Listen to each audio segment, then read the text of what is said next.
എനിക്ക് തോന്നുന്നു മതങ്ങൾ ഏറ്റവും ശക്തിയുള്ള സ്ഥലം കേരളമായിരിക്കും, ഇന്ത്യയായിരിക്കും. മെഡിസിൻ്റെ ചോദ്യമല്ലേ, മോഡേൺ ആണോ മെഡിസിനാണ് വേണ്ടത്, ഏത് മെഡിസിൻ എന്നുള്ളത് ഫാമിലി ഡിസിഷനല്ലേ. BJP എടുക്കുന്ന നയങ്ങൾ, ആ നയങ്ങളെ ശക്തമായി എതിർക്കുവാൻ കോൺഗ്രസ്സിന് മാത്രമേ സാധിക്കത്തുള്ളൂ. അതിന് ഏറ്റവും വലിയ ലീഡർഷിപ്പ് കൊടുക്കുന്ന വ്യക്തി ശ്രീ രാഹുൽ ഗാന്ധി. ഒരു പേരൻറ്റിന് അസുഖം വരുമ്പം അപ്പോൾ അറിയാം അതിൻ്റെ വേദന. അപ്പം ഞാൻ എന്നെ ഫാദറിനെ പ്രൊട്ടക്റ്റ് ചെയ്യണം, ഞാൻ ചെയ്യും. ശ്രീ രാഹുൽ ഗാന്ധി തന്നെ എൻ്റെ ഫാദറിനെ ജർമ്മനിയിലേക്ക് കൊണ്ടുപോയി 15 ലക്ഷം രൂപ തരികയും അങ്ങനെ കൊണ്ടുപോയി അദ്ദേഹത്തിനെ ചികിത്സിക്കുകയും ചെയ്തതൊക്കെ ആ ഭാരത് ജോഡോ യാത്രയുടെ ഒരു ഇതുകൊണ്ടാണ്, എഫക്റ്റ് കൊണ്ടാണെന്ന് ഞാൻ പറയും. ഞാൻ രാഹുൽ ഗ്രൂപ്പിലുണ്ട്. ആ ഗ്രൂപ്പാണ് ഇന്ത്യൻ നാഷണൽ കോൺഗ്രസ്.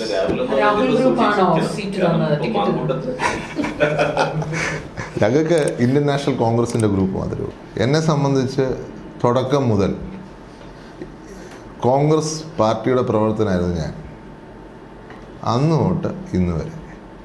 അതൊരു മാറ്റം ഉണ്ടായിട്ടില്ല, അങ്ങനെ തന്നെ തുടരും.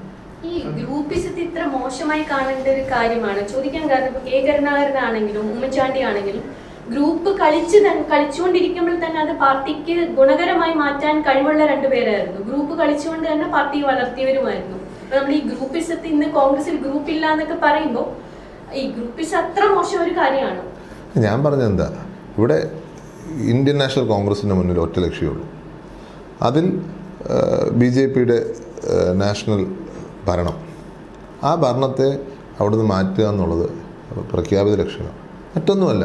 ഇവിടുത്തെ സാധാരണക്കാരനെയും പാവപ്പെട്ടവനെയും ചവിട്ടി ബന്ധിച്ചുകൊണ്ട് പോകുന്നൊരു ഗവൺമെൻറ് അവിടെ നിൽക്കുക. കേരളത്തിലും അതുപോലെ തന്നെ ഒരു സാഹചര്യം നിലനിൽക്കും. ഈ രണ്ട് സ്ഥലത്തും അധികാര മാറ്റം വരേണ്ടത് ഇവിടുത്തെ സാധാരണക്കാരൻ്റെ ആവശ്യം. അതിലേക്ക് ലക്ഷ്യം വെച്ച് പോകുമ്പോൾ മറ്റ് ലക്ഷ്യങ്ങളൊന്നും പ്രധാനമല്ല. ആ ലക്ഷ്യമാണ് നമ്മുടെ മുന്നിലെങ്കിൽ ഒരു അഭിപ്രായ വ്യത്യാസവും നമ്മളെ വേർതിരിക്കാൻ പാടില്ല. പല അഭിപ്രായം, ഒരു വീട്ടിൽ തന്നെ പല അഭിപ്രായങ്ങൾ കാണാം, നിങ്ങൾക്ക് തന്നെ അറിയാം, പല അഭിപ്രായങ്ങളുണ്ട്. അപ്പം ആ അഭിപ്രായം നിൽക്കുമ്പോൾ തന്നെ നമ്മൾ ലക്ഷ്യം മറക്കാൻ പാടില്ല. എവിടെയെങ്കിലും ലക്ഷ്യം മറക്കുവാണെങ്കിൽ ആ ലക്ഷ്യം ഓർപ്പിക്കാനുള്ള ഒരു ദൗത്യം നമുക്കെല്ലാവർക്കും ഉണ്ട്. അപ്പോൾ ആ ലക്ഷ്യം ഞാൻ ഓർപ്പിക്കുന്നു എന്ന് മാത്രമേ ഉള്ളൂ. അവരവരുടെ അഭിപ്രായങ്ങളും അഭിപ്രായ വ്യത്യാസങ്ങളും കണ്ടേക്കാം, പക്ഷേ ലക്ഷ്യം ഈ രാജ്യത്തിൻ്റെ നന്മയാണ്. ഈ ഭാരത് ജോഡോ യാത്രയുടെ കാര്യം പറയുമ്പോൾ രാഹുൽ ഗാന്ധിയുടെ പൊളിറ്റിക്കൽ ലൈഫിൽ ഭാരത് ജോഡോ യാത്ര ഒരു വലിയ ടേണിംഗ് പോയിന്റ് ആയിരുന്നു. ചാണ്ടി ഉമ്മന്റെ ലൈഫിൽ അത് അങ്ങനെ തന്നെയാണ്. അല്ല, ഭാരത് ജോഡോ യാത്ര എന്നുള്ളത് ഈ രാജ്യത്തെ ഒന്നിപ്പിക്കാൻ വേണ്ടി അദ്ദേഹം നടത്തിയ ഒരു പ്രയത്നമാണ്. ആ പ്രയത്നത്തിൽ അദ്ദേഹം വിജയിച്ചു. അതിൻ്റെ ഭാഗമാക്കാൻ സാധിച്ച ഞങ്ങൾ ഓൾമോസ്റ്റ് തുടങ്ങിയപ്പം 116 പേരായിരുന്നു. ഇപ്പോൾ ഓൾമോസ്റ്റ് 200 പേരിലെത്തി തീർന്നപ്പോൾ. അപ്പം ആ 200 പേരുടെ ജീവിതത്തിലും അതിൻ്റെതായ മാറ്റങ്ങൾ ഉണ്ടായിട്ടുണ്ട്. എന്നെ സംബന്ധിച്ച് എൻ്റെ പിതാവിനെ സംരക്ഷിക്കുവാനുള്ളൊരവസരം എനിക്ക് കിട്ടിയത് ഈ ഭാരത് ജോഡോ യാത്രയുടെ ഒരു മധ്യത്തിൽ അല്ലെങ്കിൽ തുടക്കത്തിൽ വെച്ചാണ്. ശ്രീ രാഹുൽ ഗാന്ധി തന്നെ എൻ്റെ ഫാദറിനെ ജർമ്മനിയിലേക്ക് കൊണ്ടുപോയി 15 ലക്ഷം രൂപ തരികയും അങ്ങനെ കൊണ്ടുപോയി അദ്ദേഹത്തിനെ ചികിത്സിക്കുകയും ചെയ്തതൊക്കെ ആ ഭാരത് ജോഡോ യാത്രയുടെ ഒരു ഇതുകൊണ്ടാണ്, എഫക്റ്റ് കൊണ്ടാണെന്ന് ഞാൻ പറയും. കുറച്ച് വിവാദം ഉണ്ടായതുകൊണ്ട് ചോദിക്കണല്ലേ ക്ലാരിറ്റിക്ക് വേണ്ടി. അദ്ദേഹത്തിന്റെ കുടുംബാംഗങ്ങളിൽ അദ്ദേഹത്തിന്റെ സഹോദരനൊക്കെ അടക്കം അദ്ദേഹത്തിന്റെ ചികിത്സ നടക്കുന്നില്ലെന്നൊക്കെ പറഞ്ഞ് വരികയും മുഖ്യമന്ത്രി പുള്ളിക്കാരത്തി കൃത്യമായിട്ട് അറിയാം.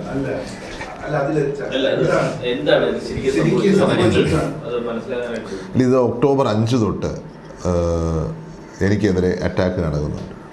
ഭാരത് ജോഡോ യാത്ര കർണാടകത്തിൽ എത്തിയ അന്ന് മൈസൂരിലെത്തി ഞാൻ തിരിച്ചു വരുന്ന ദിവസം ഒക്ടോബർ 5 അന്നാണ് CPM ഹാൻഡിൽ ചെയ്യുന്നതാണ്. ഇതിനും കോൺഗ്രസിനെ കുറ്റം പറയരുത്. CPM ഹാൻഡിൽ ചെയ്യുന്ന ഞാൻ അപ്പയെ കൊല്ലാൻ ശ്രമിക്കുന്നു എന്ന് പറഞ്ഞ് വാർത്ത വരും. ഒക്ടോബർ 6 അപ്പ ഡയറി കുറിപ്പ് എഴുതി വെച്ചിട്ടുണ്ട്. കാരണം അദ്ദേഹത്തിന് മനസ്സിലായി അദ്ദേഹം വേട്ടയാടപ്പെട്ട പോലെ ഞാനും വേട്ടയാടപ്പെടാൻ ചാൻസ് ഉണ്ട് എന്നുള്ളതുകൊണ്ട് ഞാൻ ഒക്ടോബർ 6 അദ്ദേഹം ഡയറി കുറിപ്പ് എഴുതി വെച്ചിട്ടുണ്ട്. കാര്യങ്ങൾ അതിനകത്ത് കൃത്യമായി പറഞ്ഞിട്ടുണ്ട്. അദ്ദേഹത്തിന് ജർമ്മനിയിൽ ചെന്നപ്പം ക്യാൻസർ ഇല്ല എന്നും അത് ചികിത്സ ആവശ്യമില്ല എന്നും അവിടുന്ന് പറഞ്ഞതായിട്ടും അത് എഴുതി വെച്ചിട്ടുണ്ട്. ഞാൻ സത്യം പറഞ്ഞാൽ അദ്ദേഹത്തിൻ്റെ മരണത്തിന് ശേഷം മാത്രമാണ് ഈ കുറിപ്പ് കണ്ടത്. ഈ കുറിപ്പ് ഞാൻ നേരത്തെ കണ്ടിരുന്നെങ്കിൽ ഞാൻ നേരത്തെ പുറത്തുവിട്ടത്. താങ്കൾ അന്ന് മരണാനന്തര ചടങ്ങ് നടക്കുമ്പോൾ പിണറായി വിജയനെയും കോടിയേരി ബാലകൃഷ്ണൻ അവരുടെ പേരെടുത്ത് പറഞ്ഞ് നന്ദി പറഞ്ഞിരുന്നു. എന്തുകൊണ്ടാണത്? എന്താ കോണ്ടെക്സ്റ്റ്? അല്ല, കേരളത്തിലെ മുഖ്യമന്ത്രിക്ക് നന്ദി പറഞ്ഞ കുഴപ്പമുണ്ടോ? അല്ല, അത്രയേ ഉള്ളൂ. അദ്ദേഹം ഒക്ടോബറിൽ അദ്ദേഹം അപ്പയെ കാണാൻ വേണ്ടി സ്പെഷ്യൽ ഫ്ലൈറ്റ് എടുത്ത് വന്നു.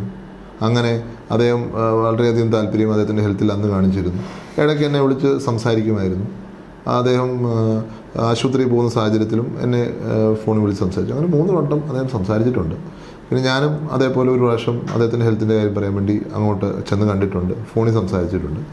അപ്പം സ്വാഭാവികമായിട്ടും അദ്ദേഹം താല്പര്യം കാണിക്കുമ്പോൾ അദ്ദേഹത്തിനൊരു നന്ദി പറയുക എൻ്റെ ഒരു മര്യാദയല്ലേ. കോടിയേരി ബാലകൃഷ്ണൻ്റെ കുടുംബത്തോട്, പ്രത്യേകിച്ച് ശ്രീമതി വിനോദിനി ബാലകൃഷ്ണനോടും പ്രത്യേക കടപ്പാട് എനിക്കുണ്ട്.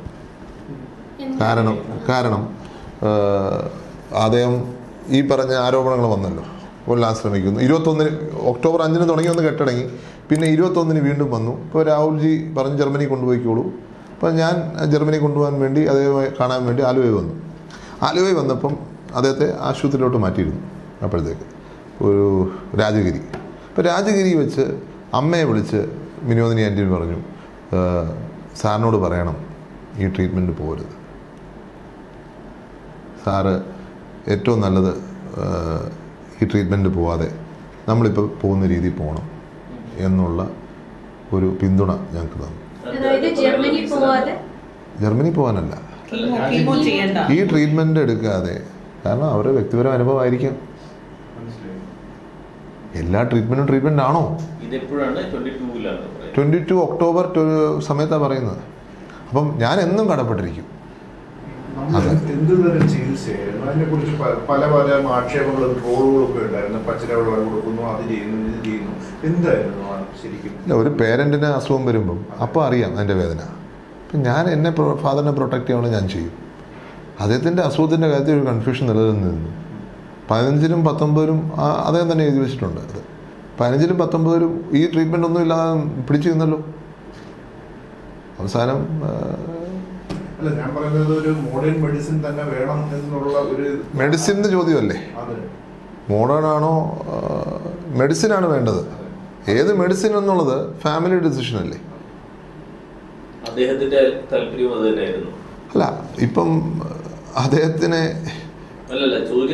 രോഗി എന്ന നിലയ്ക്ക് രോഗിയുടെ താല്പര്യം അതായിരുന്നു. രോഗിയുടെ താല്പര്യം എന്താണെന്നുള്ളത് മറ്റുള്ളവരാ തീരുമാനിച്ചുകൊണ്ടിരുന്നത്. ഇതിന്റെ പ്രശ്നം എന്താ വെച്ചാൽ he's A public person. Pressure was put on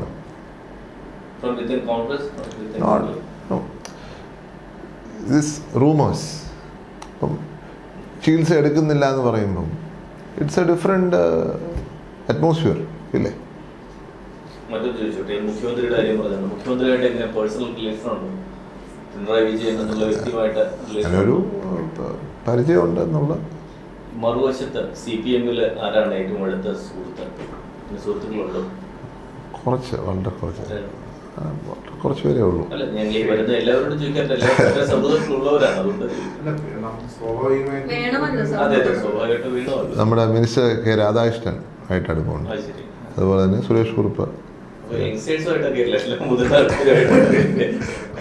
മതനിരാസം എന്ന് പറയുന്ന വിശ്വാസം അത് പുതിയ തലമുറയിൽ എനിക്ക് തോന്നുന്നില്ല അങ്ങനെ മതനിരാസം ഉണ്ടെന്ന് എനിക്ക് തോന്നുന്നില്ല. എല്ലാവരും അവരവരുടെ, എനിക്ക് തോന്നുന്നു മതങ്ങൾ ഏറ്റവും ശക്തിയുള്ള സ്ഥലം കേരളമായിരിക്കും, ഇന്ത്യയായിരിക്കും. ആ ഒരു മതനിരാസം ഇന്ന് കാണപ്പെടുന്നത് മറ്റുള്ള രാജ്യങ്ങളിലായിരിക്കും. ഇവിടെ അങ്ങനെ മതനിരാസം ഉണ്ടെന്ന് എനിക്ക് തോന്നുന്നില്ല. ഇന്ത്യ ഇന്ന് നേരിടുന്ന ഏറ്റവും വലിയ ഒരു വെല്ലുവിളിയായിട്ട് പറയുന്നത് ഒരു ഹിന്ദുത്വ പൊളിറ്റിക്സ് ആണ്. ഈ കാര്യത്തിൽ ഈ ഹിന്ദുത്വ പൊളിറ്റിക്സിനെ നേരിടുന്ന കാര്യത്തിലും മറ്റൊക്കെ ചാമ്പ്യൻ എങ്ങനെയാണ് ഞാൻ കാണുന്നത്? ദേശീയ രാഷ്ട്രീയത്തിലൊക്കെ വളരെയധികം ഇടപെട്ടും പറയാം. അല്ല, അതിനകത്ത് BJP എടുക്കുന്ന നയങ്ങൾ, ആ നയങ്ങളെ ശക്തമായി എതിർക്കുവാൻ കോൺഗ്രസ്സിന് മാത്രമേ സാധിക്കത്തുള്ളൂ. കോൺഗ്രസ്സിന് മാത്രമേ സാധിച്ചിട്ടുള്ളൂ. അതിന് ഏറ്റവും വലിയ ലീഡർഷിപ്പ് കൊടുക്കുന്ന വ്യക്തി ശ്രീ രാഹുൽ ഗാന്ധി. ഇന്നത്തെ ലീഡർഷിപ്പിൽ പറ്റുമോ? കാരണം ഈ ഇന്ത്യ അലയൻസിനെ കുറിച്ചൊക്കെ തന്നെ ഈ സനാതന ധർമ്മ കോൺട്രവേഴ്സി വന്നതിന് ശേഷം ഈ അലയൻസ് തന്നെ നിലനിൽക്കുമോ എന്ന സംശയമായിരിക്കുന്ന ഒരു അവസ്ഥയിലാണ് തങ്ങൾ പറയുന്നത്. അല്ല, അങ്ങനെ ഒരു കോൺട്രവേഴ്സി ഒന്നുമില്ല. അത് രാഹുൽജി കൃത്യമായി അതിന് നേതൃത്വം കൊടുത്ത് ഈ BJP നേരിടുമെന്നുള്ളത് തന്നെയാണ് ഞങ്ങളുടെ പൂർണ്ണ വിശ്വാസം. ഇതെന്ന് പറഞ്ഞാൽ ഒരു ഭാഗത്തു നിന്ന് ഒരുപാട് പ്രതിപക്ഷ പാർട്ടികൾ പറയുന്നുണ്ട് നമ്മളൊരു നേതാവിനെ ഉയർത്തി കാണിച്ചല്ല ഇലക്ഷനിലേക്ക് പോകേണ്ടത്, കാരണം എല്ലാവരും ഒരുമിച്ച് നിൽക്കണം എന്ന് പറയുന്ന ഒരു ഇതുണ്ട്. അപ്പം മറിച്ച് കോൺഗ്രസ് രാഹുൽ ഗാന്ധി തന്നെ പ്രധാനമന്ത്രി സ്ഥാനാർത്ഥിയാകണം എന്ന് പറയുന്നതോടുകൂടി വീണ്ടും പ്രതിപക്ഷ ഐക്യത്തിൽ ഒരു വിള്ളൽ ഉണ്ടാകും. അതൊക്കെ സൊല്യൂഷൻ അവർ കണ്ടുപിടിച്ചോളൂ.